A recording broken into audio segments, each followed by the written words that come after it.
ನೋಡಿ ಬೇಕ್ರಿ ಒಂದು ಕೌಂಟ್ರು ಯಾವ ರೀತಿ ಇರುತ್ತೆ ಅಂತ. ಆಲ್ಮೋಸ್ಟ್ ಯಾವಾಗಲೂ ಇದೇ ಥರ ರಶ್ ಇರುತ್ತೆ. ನಾವು ಇಲ್ಲಿ ತುಂಬ ಚೆನ್ನಾಗಿದೆ. ಅಲ್ಲಿ ಸಿಗ್ನಲಲ್ಲಿದ್ವಿ, ಸಿಗ್ನಲ್ ಕಡೆ ಅಲ್ಲಿವರೆಗೂ ಸ್ಮೆಲ್ ಇತ್ತು ನೋಡಿ. ಲೇಡೀಸ್ಗೆ ಸ್ಪೆಷಲ್ ಕೌಂಟರ್ಸು ಹಾಗೂ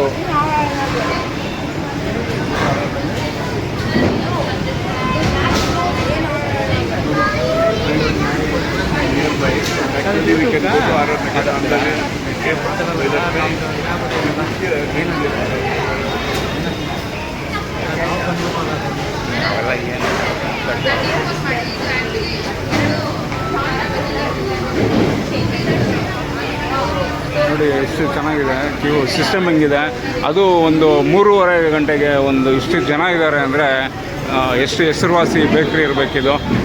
ತುಂಬ ಚೆನ್ನಾಗಿದೆ. ಬಂದಾಗ ನೀವು ನೋಡ್ಬೋದು ಸ್ನೇಹಿತರೆ. Thank you.